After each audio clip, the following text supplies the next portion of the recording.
What's up, gamers? Welcome to Business Casual Gamers Retro Rerun Episode 15. My name is Chris Smoke, and today we are playing an absolutely amazing side-scroller for the NES. It's actually the third in a series. And if you haven't heard of this series, shame on you. You need to be playing these games.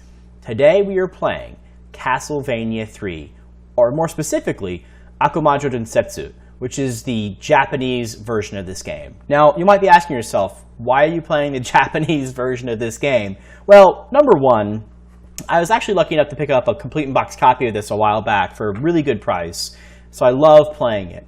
And really, the real reason I want to do it today is because the Japanese version of this game actually has a specific sound chipset that gives you more sound channels, I think two more specifically.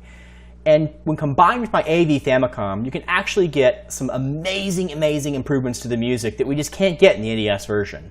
If you haven't seen it, please go check it out. Go look on YouTube at comparisons between the music between Dracula 3 or Castlevania 3 and Akumajou Densetsu. It's actually amazing. So really, I hope you enjoy this version of the game a little bit better than you might enjoy the US version. So, let's get started, shall we? As you might expect if you've played a Castlevania game, this one plays very similarly to 1, 2, and 3. Now granted, 2 is a little bit different from the original, and one of the things you'd notice about that specifically is that there was more of an RPG element, honestly. You go collect things, you buy things, you combine pieces to kind of put Dracula back together in a sense, and eventually get to the end of the game. 3 went back to its original roots, but it threw a couple really interesting things into the mix. Most importantly, I think it held on to what was so good about this particular game, and 1 in particular. It also held on to some of the things you found in 2. There's no day-night cycles like you did find in 2. That was a little bit annoying to some people, so they changed it up in my mind. That was a good thing.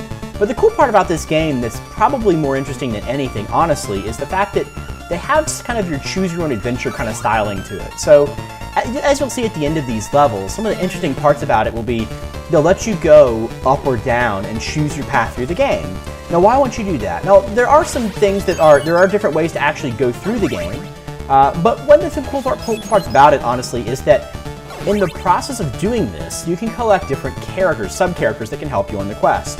You can choose if you like to go through the entire game as Grant, as we are right now, or you can choose one of 3 characters. 3 characters are Alucard, Alucard, actually I forgot the guy's name, and Sypha. And so the way this works, one of them's a thief. He can climb on walls. I can't remember his name, which is kind of sad. Sypha is a ghost, in a sense, that can do some magic spells in the way.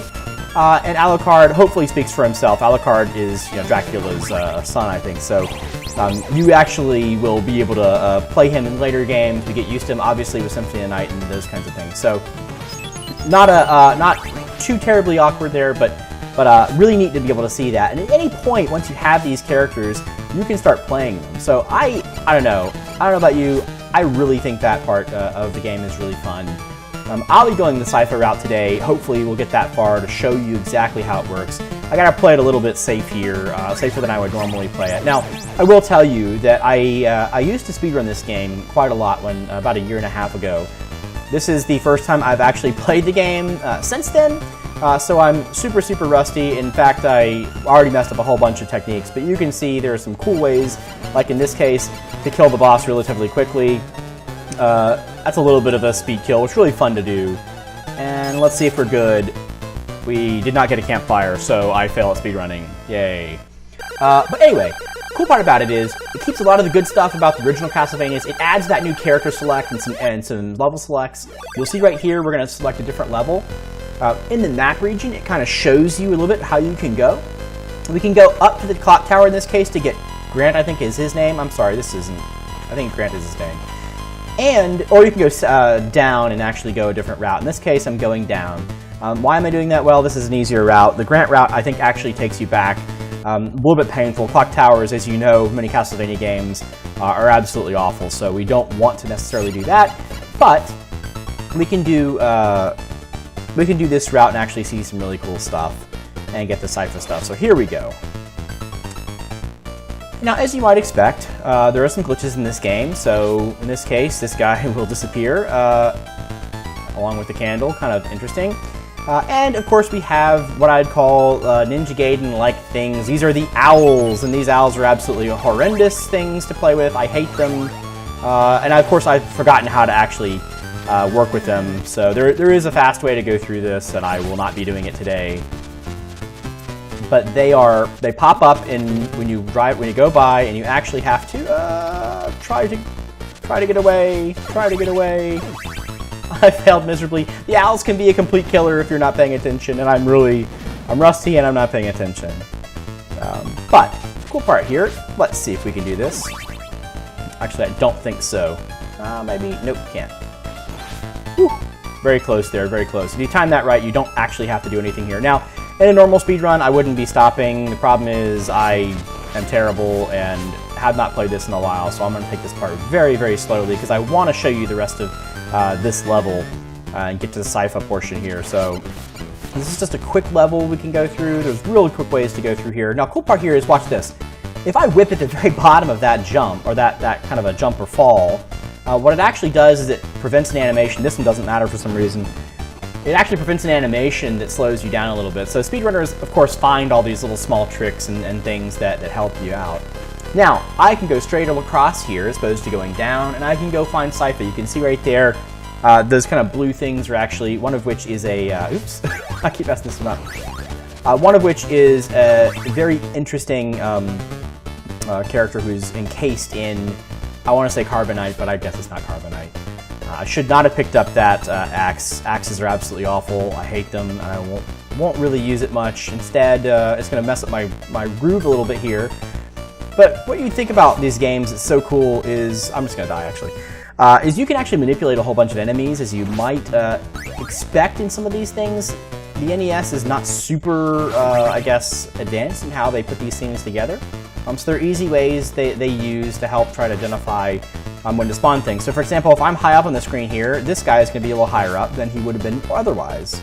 And I will do the same type of thing here as I come here. I want to be high on the screen in a jump when I come right there, and this guy will be higher. I didn't get it, but that's kind of interesting how you play this game. And it's just a little bit of a speedrun influence there. Let's see what we can do. That guy should have been doing something else. Let's see what's up here.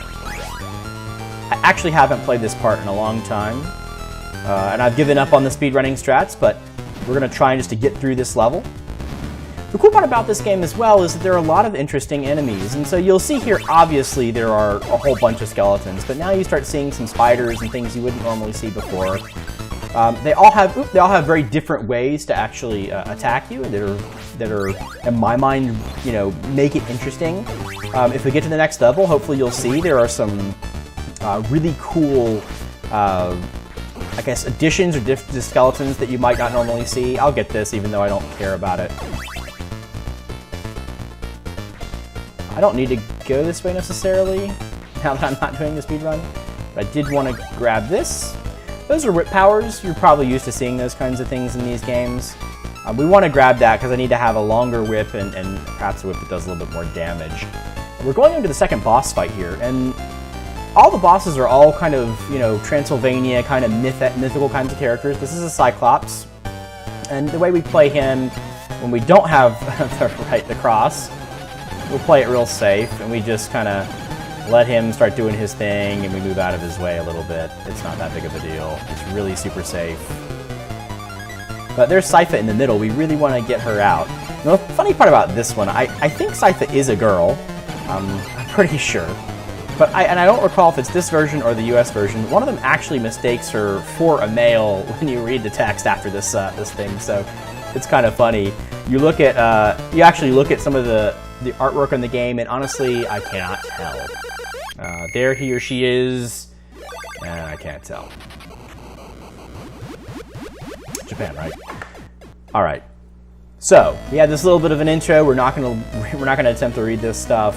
Basically, talked about how we saved each other. Blah blah blah blah blah. Do we want him to join? Yes, we do. We want Sypha to join us. And now we picked our character. Up in the top right of the corner of the next screen, when we get in this next level, you're going to start seeing the ability to churn into your alternate character. And you can choose to churn at any point, even in midair if you'd like. We'll show you what happens. Each one of these characters have different abilities. Sypha has some things you can collect, much like the dagger and holy water. And again, I'm not really starting this level off very well, but there you see the portrait in the top right that can, for us to change over to other characters. I don't want to click that one, but I want to get this one.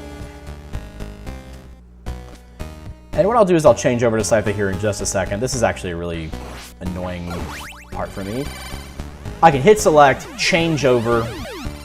Now, Sypha has a little bit of a piddly little stick that she uses as her primary attack, but she's very, very powerful with respect to the items she gets. She gets an ability to freeze things, and she also gets this kind of a homing ball among two of her weapons you can use. You'll see the latter in just a moment here. We're going to pick it up. Now, cool part about it is if you do it right, it actually homes very, very well, and we'll see if I get this particular trick. If I do this, nope, I did not. Those balls can actually fly through the right way and can get this guy and the guy up top automatically without having to do anything. Very interesting little use of it. When you start playing the game, you start to realize there are a lot of really interesting things here that might... It's very strange, honestly, when you think about it, because it's almost as if they coded it to specifically home into some of these things, and there are other cases where it just doesn't seem to latch on. That might just be some distance. I don't know. It's NES. You don't really know, but it's cool. Now, Castlevania game would not be complete without some absolutely ridiculous floating things that you have to go through. And in this one, it's actually not super easy to go through some of this because these jumps are somewhat precise, like surprisingly precise. But we'll go through and make them, no worries, no worries. We're gonna pay the Castlevania tax. Sometimes we get an enemy that spawns right here as we go up. We'll just see if we do get them. We do not this time. And now I have the freezing thing. So we're gonna go up here and we're gonna actually probably lose to Medusa, unfortunately. But let's go check it out here. Medusa, not super... I don't remember how to actually use Medusa. I think we just do like some sort of crazy nuts thing here. Yeah, I don't remember how to do this. There's an easy way to kill her. I don't remember. But that continue means that Chris has done a great job at failing the game. I think it's a good time to end it here. But ladies and gentlemen, hopefully you've heard some awesome music. You've seen an awesome game. And if you have not played this game, I implore you, go pick it up. If you have the means to pick up a Famicom and pick up the Japanese version of the game, I think you absolutely should. You can still get them out of the box for maybe $40-something, $50 with the box in some cases. That's not bad in my mind. If you want to play a really, really good game, it's certainly worth it. To pick up the NES cartridge is going to be $25, $30, $40 anyway. It's hard to find them. On eBay prices, they tend to be a little bit expensive. But this game is absolutely worth it. Go pick it up. Go watch YouTube on those videos. And I really appreciate you watching. Hope you enjoyed it. Please make sure to hit the subscribe button below. Tell all your friends about us. Comment, leave comments for us. Follow us at BIS Casual Gamers. That's at BIS Casual Gamers on Twitter. And thank you again for watching. We will see you next time. Thanks.